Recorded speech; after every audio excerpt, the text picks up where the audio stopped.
All right. Good morning, good afternoon, good evening, depending on where you are in the world. Welcome to the latest episode of Ending Roads to Prism. It's where we talk about all facets of leadership with one leadership ray coming in and multiple rays of light coming out. So, pretty much any topic is going to be open for conversation as these weeks move on. Over the first 5 weeks of this program, we have been settled into leading through crisis. We are obviously in the middle of a global crisis with this pandemic, and it's led to some very interesting conversations in terms of the traits of great leaders in crisis, the role that trust and credibility plays in that space, the social and moral obligations that companies have in a crisis in respect to pricing of their products and availability of their products. And today we want to get a little bit more out of the macro world and into the micro world and talk a little bit about the psychology of the individual. We think it's very important that as the economies start to reopen around the world and people go back to work, we, as leaders, start looking at our employees and what they may be feeling, what they may want to say but don't say, or what they may say and how you handle that. I also like to welcome Vera Sharova with us today. She's our Director of Endegrowth France. She's replaced Tim Dunn on the show, and I got to say, she's much better to look at than Tim was. So, in addition to being a great intellectual addition to our webcast here, we'll also improve the optics here. So, welcome to have you, Vera, and thank you for joining us all the way from France. Thank you, Mike. So, let me just throw something out there, and to get the ball rolling here. We're talking about the psychology of the individual. And this morning I was thinking about society and how you get social compliance, and there's many ways to do it. And Vera, you can chime in if it was done differently in France. But in the United States, to get compliance of society, to get people to stay at home, to get them to behave appropriately during the pandemic, a condition of fear was basically created. Everything in the news was negative. We started out talking about millions of deaths and then recalibrated that into the hundreds of thousands and then settled for less than 100,000. Now we're back over 100,000 deaths again. But every day was another horror story of hospitals being overrun, bodies being stacked up in trailer trucks outside of hospitals, people dying horrific deaths on ventilators. It was really very much creating this condition of fear to gain social compliance. And it worked. Many, 60, 70% of the people stayed at home. The rest of them were essential workers. They had to go to work. We saw the cases go down. The cases have gone down and the deaths have gone down to the point where the economy is starting to reopen. But we're seeing the consequence of creating that condition of fear because now we're starting to publish good news stories. We're starting to say that cases and deaths have gone down. That headline has moved from page 1 to page 3. We're hearing stories that the virus does not spread as quickly through surfaces as was originally thought by the CDC. We've been told that cloth masks are effective when originally we were told they weren't effective. And then the CDC just yesterday published an article around density, duration, and distance. So how dense is the population you're standing amongst? How distanced are you from that population? And how long is the duration of the engagement? So if you can walk in and out of some place, it's fairly well ventilated, there's not many people in there, you've got your mask on, short duration, you've got a very little chance of catching the virus. So that's also very new, where in the past the CDC was saying any engagement, walking into a grocery store, et cetera, was dangerous. So the CDC, the media, the president are all trying to eliminate that condition of fear. And it's working in some subsets of society, some of the younger people who really weren't complying that well with stay at home to begin with. But guess what? A lot of the people with families and older people and people at risk and underlying conditions, they're all still staying home. So the shop owners are a little bit disappointed. The restaurateurs are a little bit disappointed. The bigger companies seem to be doing fine. They had transitioned mostly to work at home to begin with. But we're now saying, hey, we opened up the economy. Where is everybody? because everybody's still staying home because of that fear. So let's talk about the psychology of that. And as a leader, what you can do while at the same time maintaining that trust and credibility that we talked about several weeks ago. What can leaders do to help ease people back into this reopening? And how do leaders deal with that concept of all this fear was created and now we're expecting it to just disappear because we told people they can go back to work and the economy's open again? What do you guys think? Well, I can start it off, I guess.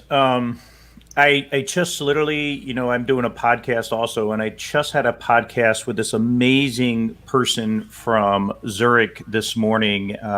Cecil Peer is her name, and she's a specialist in organizational and industrial psychology. And one of the things she did, she kind of unpacked through scientific research different attributes of people. And one of the things we talked about in relation to this topic is purpose, right? So, Mike, you were talking about how there's fear. There was a lot of fear mongering, and people were told, hunker down, and that's just it. And where I think the leadership went wrong, and we actually had it, we had a sweet spot for a little while, was the flatten the curve narrative, right? Everybody was on board to flatten the curve. You know why? Because we had a purpose as a society. Our purpose, without being fearful, was flatten the curve. If you can flatten the curve, you then have, the courage to be able to do these type of things. So I think it's interesting when you talk about if people are coming back fearful of getting back into the workforce, all that. I think one of the leaders' responsibilities is it's a natural thing for humans to want purpose in their life. And so start tying in stories, start tying in the reason you want to go back to work is this, and connect the dots, all of that, but provide purpose. I think is going to be one of the most significant things that you could do instead of fear mongering, because there's always the two sides, right? You have the light side and the dark side. And so with lack of purpose, you have fear. So as a leader, I think one of the first things to go after would be purpose. Yeah, and if you look at the government, I think the government started out with, this isn't that bad. We just have to do the right thing. Everybody has to stay home for a couple weeks. Everything will be fine. And a lot of people didn't. So governments do what governments do, and they started the fear campaign, and literally because they needed that compliance, and it doesn't mean that it was misguided, because obviously a lot of people were dying, a lot of people were getting sick. They couldn't just let things go the way they were going. They had to get people to want to stay at home, but they weren't able to accomplish that with a unity narrative. They weren't able to accomplish that with a joint sense of purpose around unity. We're in this together. Even though they tried, it didn't work. So Vera, give us the view from France. What approach did the French government take? Is it in contrast to the U.S. and how effective were things? And I think your economies are starting to open a little bit too. I know you get hit pretty hard, but I heard some stories that things were starting to open up again over there. Yes, it's starting to open. We actually had the official ease of the lockdown process on the 11th of May. Although the country will stay under this emergency regime until the 24th of July. So basically we spent 2 months in a strict lockdown, and so the situation was quite severe, a little bit less severe if compared to Spain and Italy, but still very close in terms of the dynamics of cases and the death dynamics. And in France, the measures and the overall message sent by the government, I wouldn't say it was as it was strict, but it wasn't that much driven to really by fear, because obviously I think that here the overall population is a little bit more risk averse if compared, for example, to the United States, like you see it in all areas of business. So obviously the message was very strong, because I think that in such situation of an extreme emergency, if you really give people a choice, it cannot bring the right consequences, because many will just follow their heart and make their own decisions. So eventually there were many messages to encourage people to explain what is the government doing to sustain businesses, because in this situation you always have to balance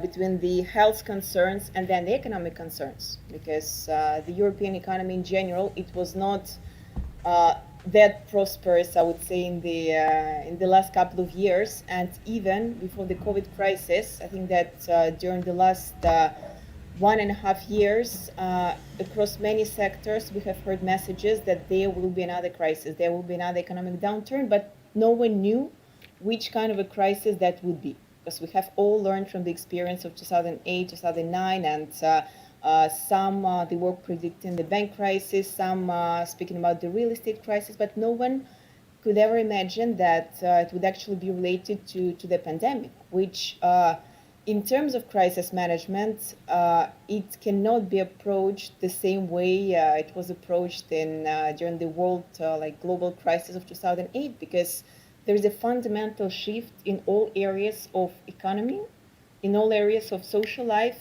in the consumer behavior. So I think that the fear that we saw here, it was kind of a mixed fear between health concerns and real economic concerns, because we should have stayed maybe in a lockdown for another 1 or 2 months, but we cannot afford it, and no one can afford it. So I think that the overall government, again, maybe not, so it's not the right place or the right time to really criticize what government was doing or not doing, because as you said, Mike, we are exposed to so many media channels, and like me personally, I listen media channels in Europe and France and Spain and the United States and Russia and the South America. So eventually you have a lot of messages, a lot of hypothetical advices and a lot of theories from where this crisis might be coming from, but eventually we don't know what's happening. So at some point, I think that it truly makes no sense listening to all these media messages, and the easiest is really to follow the policy of the government, and within the business, obviously try to positively rethink what can be done in the worst case scenario post-crisis. So eventually, I think France, it was cautious, like as cautious as Italy and Spain, but at the same time, they did not they wanted to bring a positive message into the society to make people eventually get back to work and reorganize their processes to for the good of the economy. At what point do you think governments, whether it's the country government or the local city and town governments, at what point do you think they need to hand off decision and responsibility to the business owners? Now, we've got very strict control here in terms of what type of businesses can open, when they can open, how many people they can let inside the building. So at what point do you think government needs to let business leadership make the decisions? Interesting question, because again, when applied to France, here there are many processes even outside the pandemic, outside the crisis. They are very regulated, in terms of social behavior, health and safety, and obviously the government had to step in the process, and I think that there was maybe a little bit too much of this reglementation, even when it comes to the distribution of masks and all the promises to help businesses, to help financially, to implement strict controls within different companies. So I think that I don't know if it would be more effective if companies would be given a little bit more freedom. But at the same time, I think that the vast majority of this support, which was coming from the government, it was essentially the financial support and the financial administrative support to those businesses which were hit hard. And I don't know if you have heard that, for example, Amazon, they had a major problem in France, and it was a big scandal, which again, like many, they associated with the political factor, with the trade war, and what has happened earlier this year with the import exports from France. But essentially, like again, the Amazon, it was blamed for not respecting sanitary and health measures in warehouses. Employees were complaining, so all warehouses were closed. The company stopped working, and then they demanded aid from the government according to the system. The way it works is that have this partial unemployment when the government pays part of the salary, and then another part is paid by the employer, and they got the refusal from the government. And no one knows if it was really because the situation was as harsh and as dangerous for workers, or it was mainly related again to other matters which are not related to the health crisis. Because I know that Amazon, they've been trying to let's say comply with all the government measures and really putting things in place to make sure that people will be receiving their deliveries, because essentially, like, even as a consumer, all the orders you got from Amazon, none was delivered. So I think that this is where whenever the government intervenes in the process for the good of companies, trying to help, trying to provide aid, trying to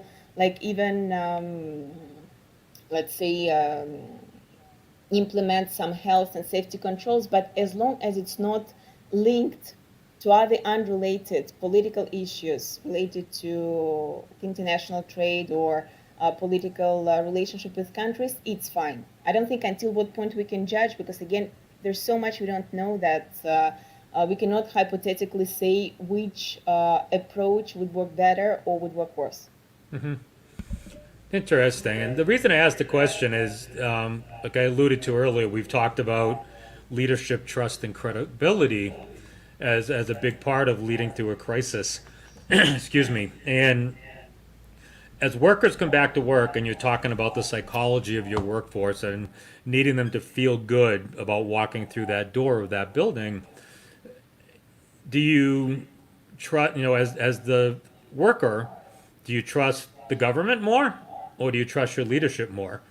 So if the government hands off responsibility to the leadership, and the leadership is saying, these are the things we're doing to keep our employees safe inside this company, and those things are credible, and that workforce has trust in that leadership, is that a better process than the government saying, these are our guidelines, if you follow these, you'll be safe? Because I think a lot of people no, you told us we were going to be safe back in March, and that wasn't true.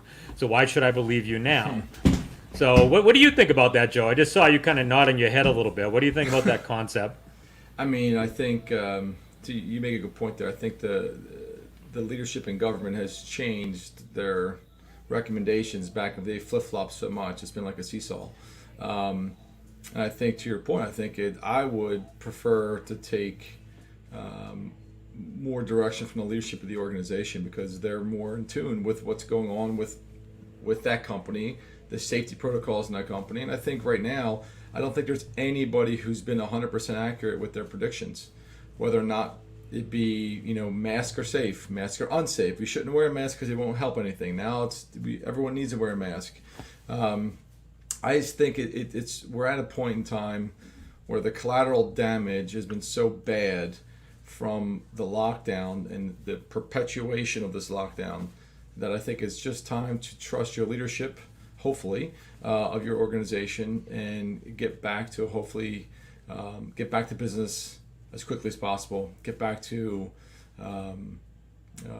being productive as quickly as possible. And I think the other collateral damage to this is there's a lot of folks who are making more money, obviously, as everyone knows, making more money on unemployment than they were in their previous role. So I think it's fostering a little bit of laziness amongst those types of folks who are making more money today than they were when they were working. So I think there's just a lot of collateral damage, and I think no matter what, I don't think a federal government of any country can understand the intimate nature of a specific business. They're just too far disconnected.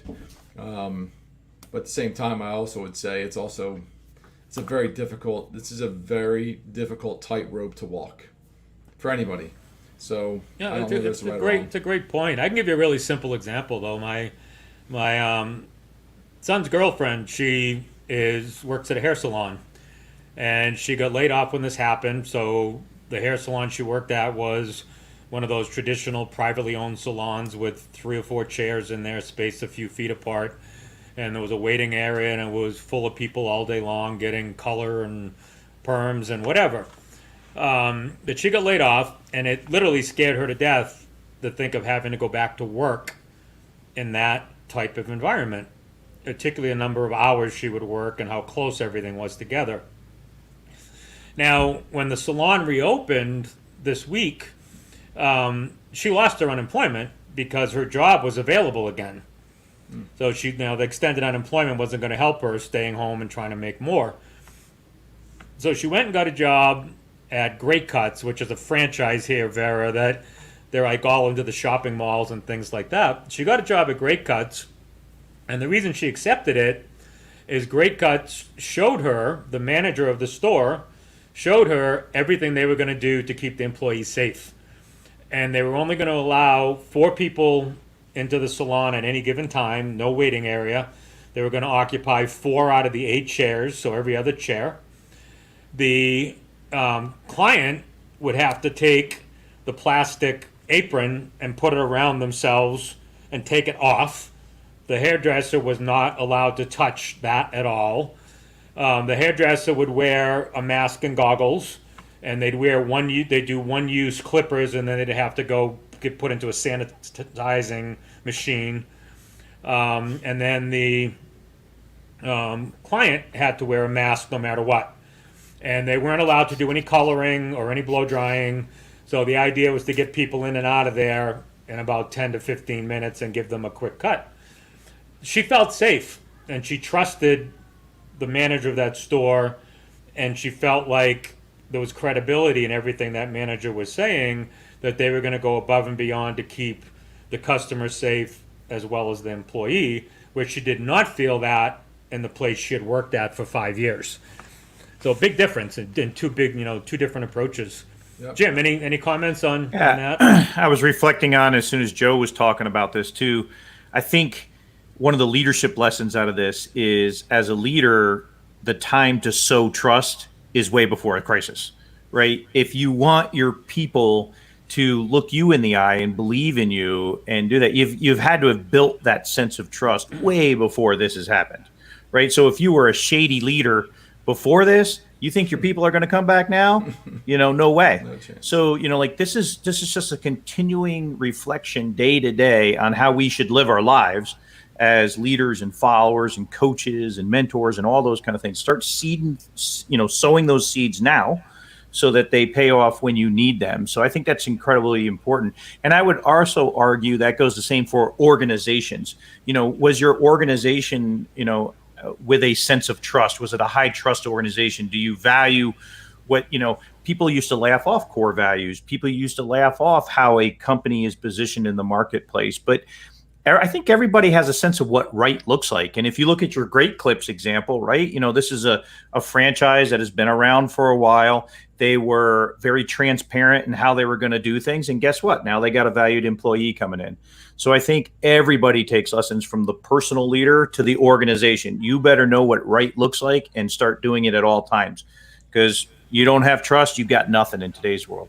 That's true. So let's pull the thread on that, because we're kind of centering this around the psychology of the existing employee.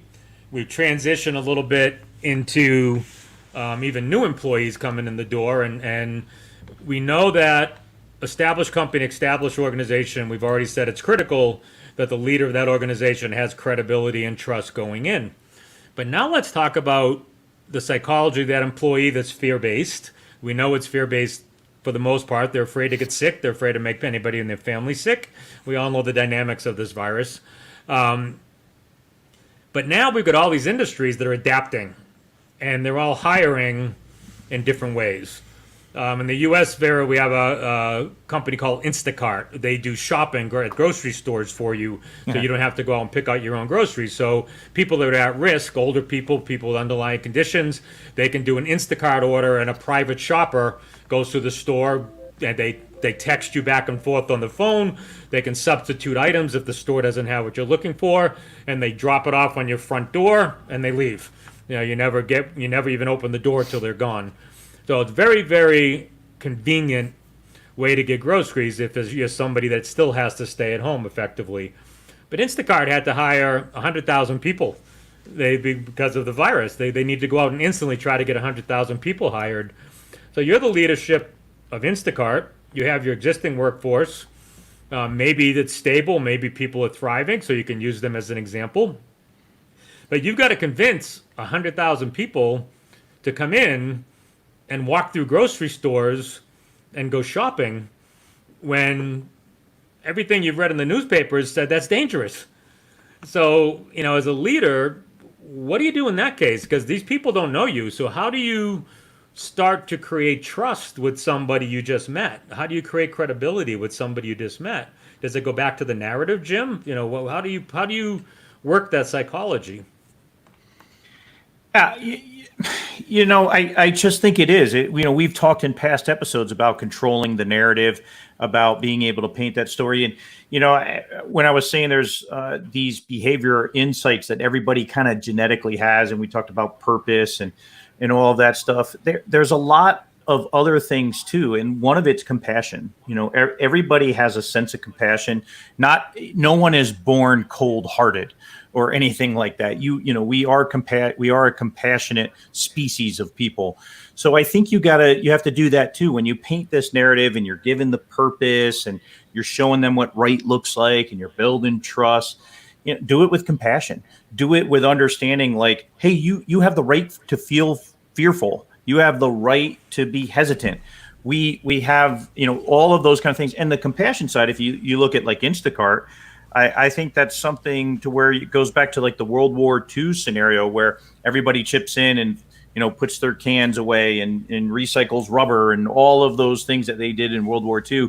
You do that now to say, now's our turn to take care of a generation of people that are susceptible to this COVID. And, it's okay to work here. We'll keep you safe. You're doing what's right for society, all of those kind of things. So I don't know. It's using the psychology of the different attributes that every human contains is weaved into a narrative. So you're going to weave in facts. Sure. We can't guarantee you it's 100% safe to walk through a grocery store, but you're going to have Build a mask trust on. You're going to have gloves on. You're going to, that you get credibility through truth. Yeah. Things like that. I have a question. Yeah. Okay. Joe, here's comment? a concern. Yeah, I mean, Jim, I totally agree with you, and I think it also comes down to not just the leadership, but it's the leadership and who they hire. And you talk about, Jim, you had brought up core values. I mean, you hire folks to your culture, and if your culture is based on trust and building valuable relationships and doing the right things, then you hire those kind of people, and those kind of people will help carry the baton, right? Carry the baton to the market. But I gotta say, the one thing I fear through all this is, I even looked. I think it was today.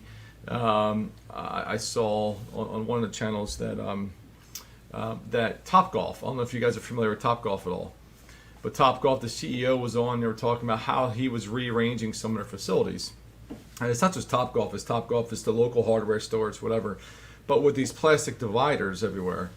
And I look at it. If you're making the investment, if you're making the investment as an organization into all these things and changing, what impact is that going to have on us as a culture? And this is every country that's going to be doing this for the most part. But what impact is that going to have on us 2, 3, 4, 5 years from now? It's almost creating this divide of human interaction. We talk about folks, the kids today who just, they're on their phones typing. They could be at a party together and they're sitting down communicating via Instagram, or they're not even talking, they're just communicating via electronically. And I feel like this is almost pushing us to that era as a whole. So it's a little bit fearful. I get fearful of that because I'm a pretty social creature. But that aside, Jim, I do agree with you. I mean, I think it comes down to hiring the right people based on the culture that you have in the organization, for sure. Yeah, that's a great point, and we could have probably talked for a couple hours just on that point. But I do think for I don't know what number you want to use, 30 plus, 35-year-old plus. but a generation that's still used to giving hugs and handshakes and putting your arm around somebody when you're at a pub having a drink. And there was an article in the newspaper the other day talking about the handshake, the fist bump, the hug, a kiss on the cheeks has all become something that can no longer be done. I think once the vaccine comes, assuming the vaccine's effective, that's going to roll back in.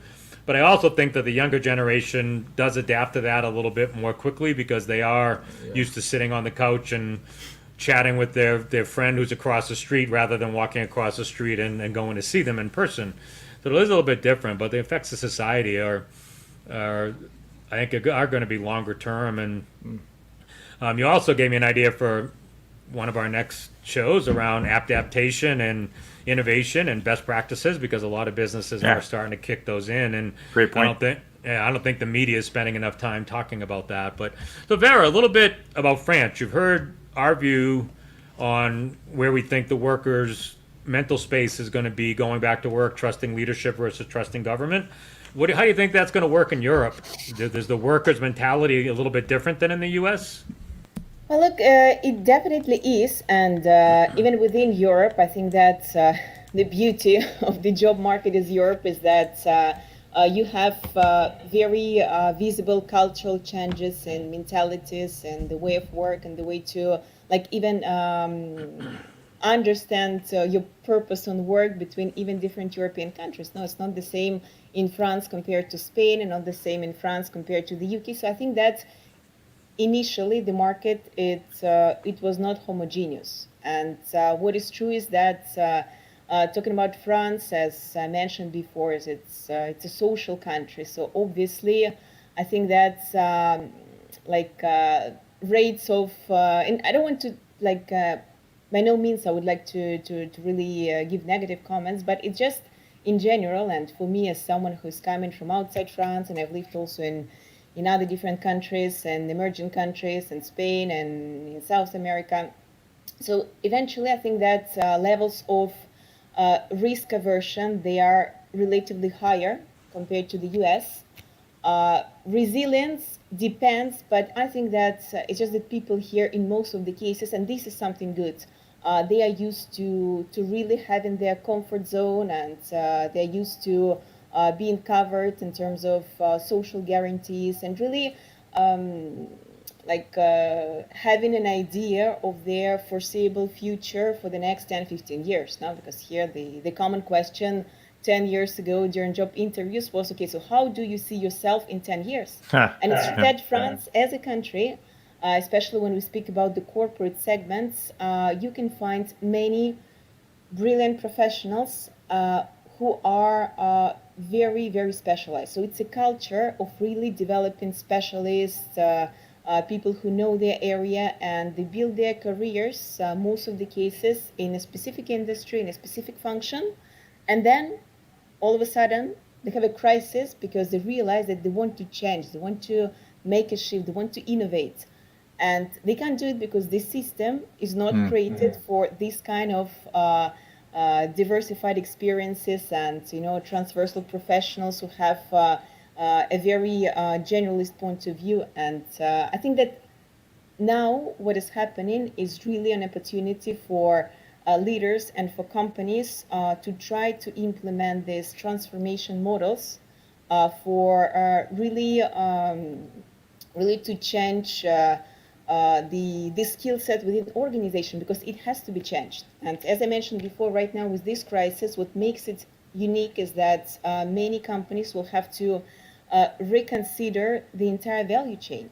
And it's not really about cutting costs and firing people. No, people, they are your main asset, because most of the companies, they really have to reconsider the way they approach their commercial activity, the way they handle supply chain, and putting aside all the negative consequences of those industries which really suffered, like an automotive sector, restaurant, hotel business. But in general, I think that this crisis in a way serves as a catalyst to all those transformation processes which started before but could not be implemented because there was just too much of a resistance from companies, from the society, because we have always done it this way.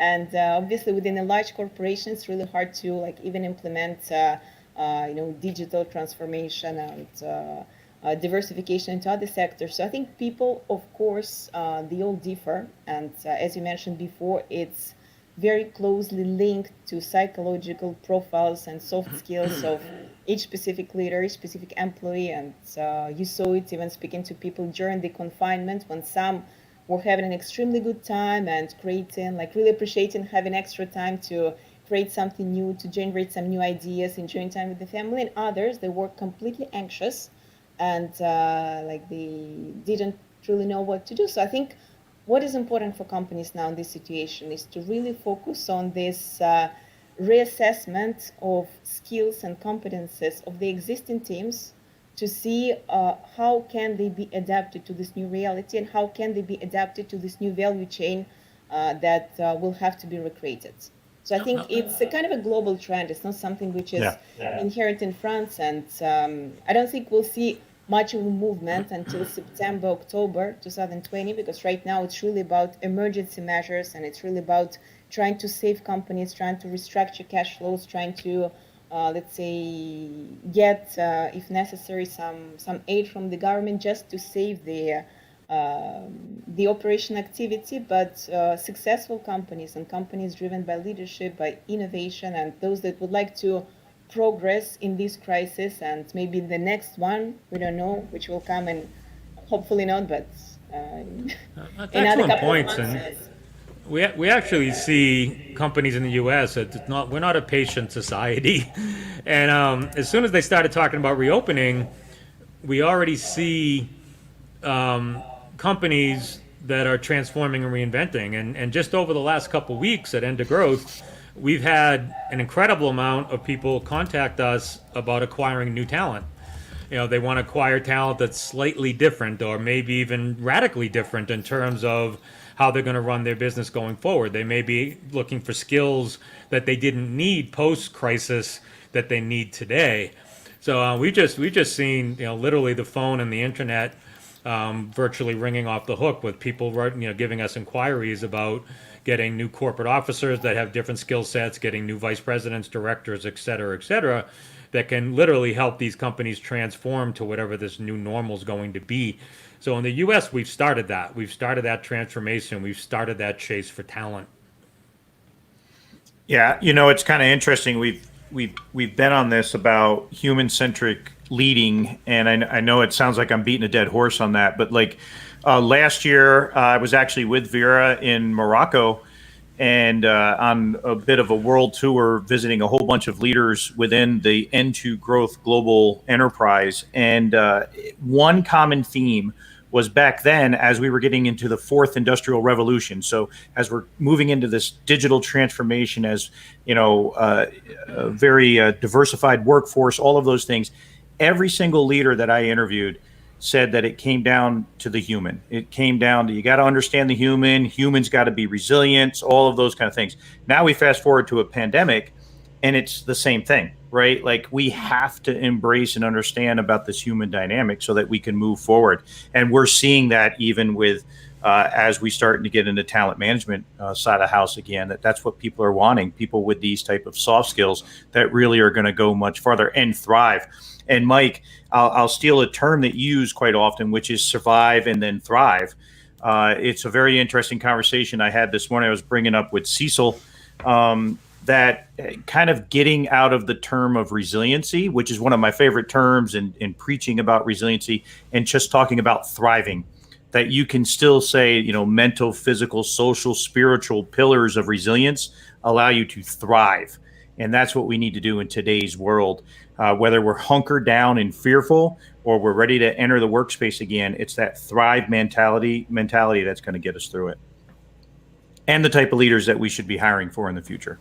No, I agree. Getting past that fear, that wave of fear, and getting into thrive mode. And basically, we've got to convince people that we're almost all the way through the survive, right? We're probably 80% plus, which is why we're reopening, and we're reopening with conditions that should keep most people safe. It's not going to be foolproof, but it shouldn't be bad. So now we got to get people having confidence that they're going to be safe, relatively safe, And then after that, we get into thrive mode. And in this new normal, because we can't just take away all those conditions of safety that we're going to need to continue to stay safe, there will be a new normal. It's going to require innovation. It's going to require a tremendous amount of innovation. And some of it's already happened in simplistic ways, whether it's the way grocery stores are set up for social distancing, curbside pickup for different things, et cetera, et cetera.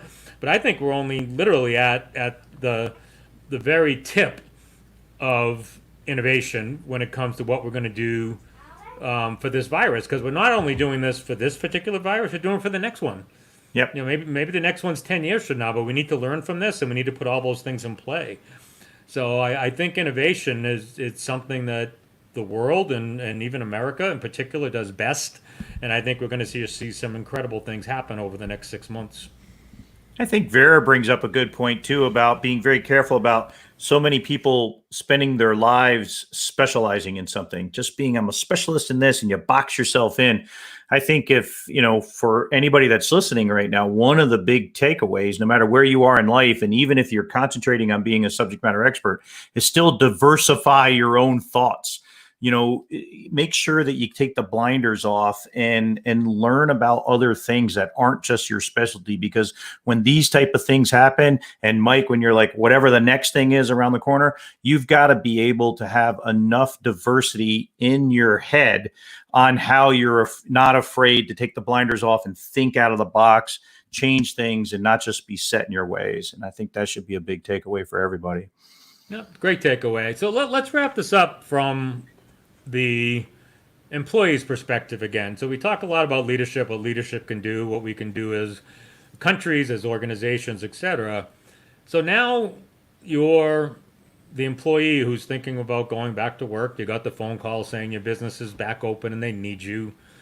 What advice do you give to that employee? Embrace the fear, push through it.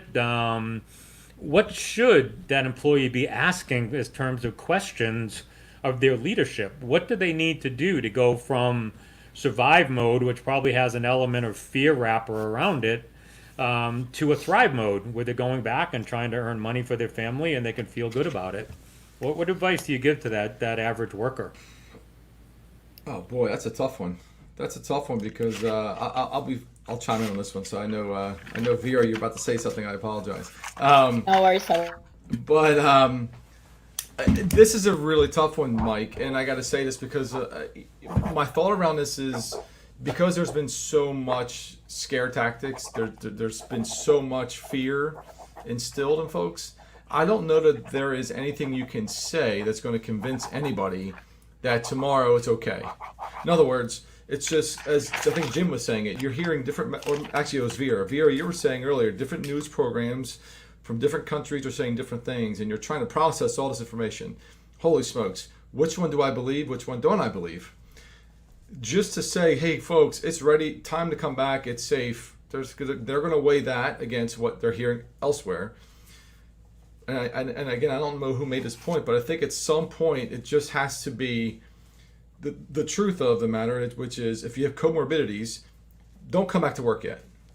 If you have any comorbidities, don't come back to work. If you're above the age of X and there's any health issues, don't come back to work. Outside from that, and if you're not in a retirement home, the chances of you getting it are this.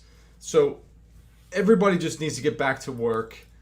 Outside of those few types I was talking about, everyone needs to get back to work. It needs to be the message sent from the very top, which would be the government, right? Because that's the only way, in my opinion, that's the only way that people are going to.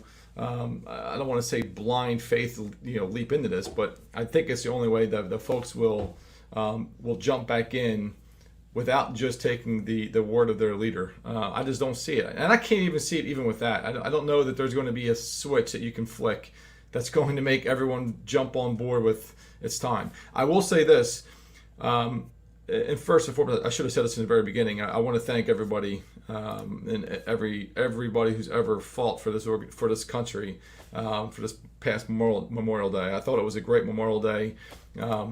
My family has spent the weekend with, and I want to bring this up because of COVID, spent the weekend with 5 other families in a house at the shore. which some people were like, holy smokes, I can't believe you're doing this. It was the first time in probably 2.5 months that we've all said the same thing. We didn't think about COVID, not for 1 second, for those 5 days or 4 days, whatever it may be. And we all had a great time. We all hugged, kissed, shook hands, whatever, had a great time. But it was a really nice feeling to just be back, to feel normal, to be back to normal. And I think the sooner So how did you do that? How did you overcome the fear? We just did Because it. obviously there had to be some risk in what you did. Yeah, So how did you guys just push through it? Yeah, there was. I mean, outside of group chats, and it was the same thing. It was group texting. Some people were a little nervous, and then it was just, hey, you know what? We're gonna do it. We're all sick of living this way. Let's just do it. None of us are sick. We're all young. We're all healthy, and we did it. And not one person had a problem. And afterwards, nobody's had an issue. And it was just really, really nice to get back. And I think once people get back and feel like they used to feel, it's just a matter of time till that catches fire, I feel like. And then next thing you know, everyone's out and about, just getting back to life as normal. I just don't think it's going to be somebody preaching it that's going to happen. It just has to be time to go. Time to just do this, everybody. But anyway, it was fantastic. I just want to share that. It was fantastic. And again, Awesome. Thank you for all the servicemen and women, too. Yeah, so I think one of the keys to on the business side is consistency, and I think we need to start open sourcing best practices. And by that I mean if there's a best practice office layout that someone's demonstrated works well, if there's a best practice cleaning process, if there's a best practice, whatever. Companies seem to all be trying to reinvent the wheel, and one of EM's, one of Endegro's operating principles is, don't reinvent the wheel. If the wheel's already there, don't try to reinvent it. You don't have to. So I think we need to have those best practices be the wheel and open source them and let everybody share in them, and maybe some people fine tune and improve them. But we need to start getting that out there. And I think if you can show your workforce that you're implementing something for them that's already been proven to work somewhere else, it's going to go a long way. And we need to start being able to do that. Hey, Mike, you know what I would love to see? I would love to see a company go back to work just as they were before, and allow the folks who have or who are at higher risk to work remotely. Do that for a few months and see what happens. I would love to just see that versus the firm who changes all their seating arrangements, puts borders up, and does everything else. I would love to understand statistically the difference in terms of folks getting sick, etc. Because I have a feeling that the morale of the company who's doing things like they used to do and allowing some folks to work remotely, I have a feeling that morale of that company will be a lot higher, because people are, Jim, you said earlier, I mean, we're good natured at heart.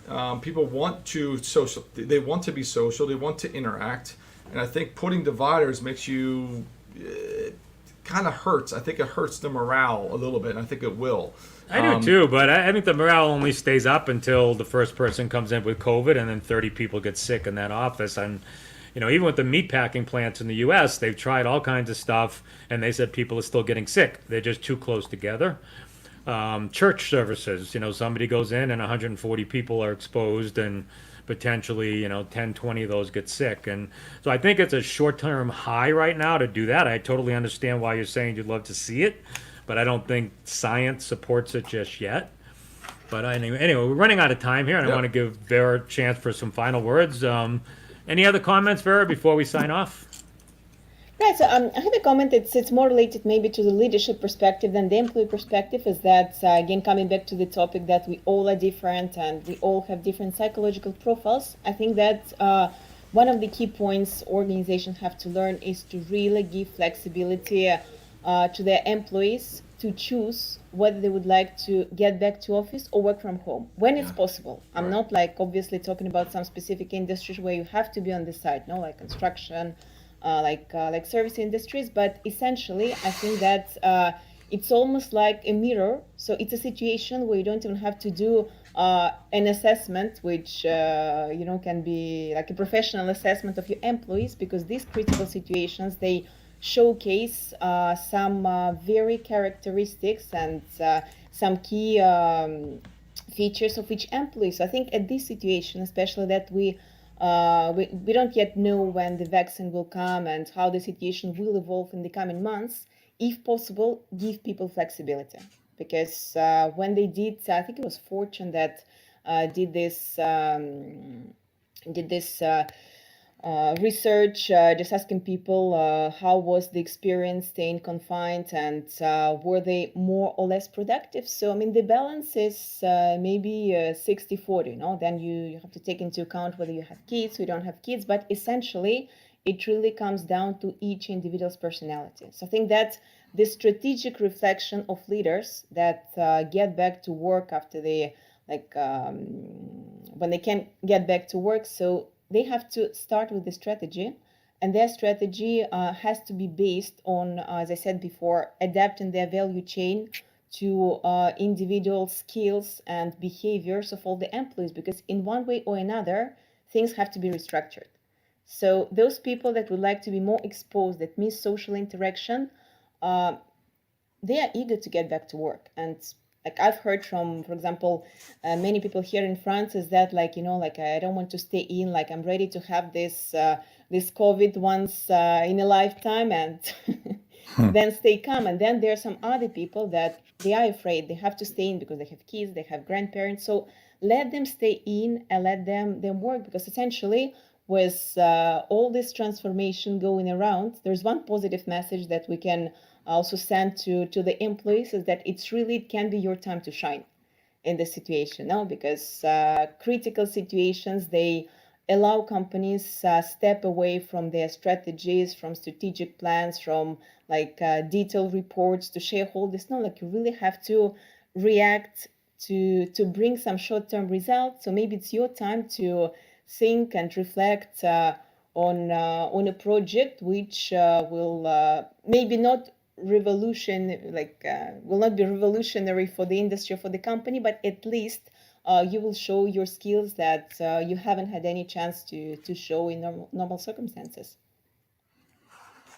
All right, those are great words to end on, and I just love that statement. It's time to shine, and I think it is there after 75 days or so in lockdown, and longer than that in places in Europe. It is time to shine. It is time to adapt and innovate and find a way to get this world moving again. And so I think everybody's ready to do it. I think there's a little bit of fear factor that's going to hold some people back and kind of throttle it, and the government regulations will throttle it. But I think very shortly it will be time to shine. And so, Mike, I want to leave with my last piece of advice before we sign off. There it is. Live. Yes. There it is. Amen to that. Yep. There we go. So I want to thank everybody for joining us. I'm sure many of you have noticed a different format. We've been on Mondays for the first 5 or 6 weeks. We've now shifted to a more primetime day on Wednesday at 11 o'clock. We've reduced our 5-day-a-week broadcast to 3 days a week. So Tuesdays you'll get the elephant in the room by End of Growth. On Wednesday you'll have the Prism, and on Thursday you'll have the Director's Chair. All different cast of characters, all incredibly interesting. So go to your favorite social media channel and check all 3 episodes out, and please follow us, like us, and join us live at 11 o'clock Eastern Standard Time every week. We plan on altering the content and trying to keep this as interesting as possible. We'll be introducing some more guest speakers as we go. Also visit End of Growth's website. A lot of great content on there about best practices and leadership. I'm sure you'll enjoy touring around our website also. So thank you, everybody. Vera, welcome to the team. It's great to have you. And thank you, Mike. We'll see everybody. We'll see everybody next Wednesday. All right. Thank you. Thank you, Vera. Thanks, team. Thank you. Bye. Bye. All right. Bye, team.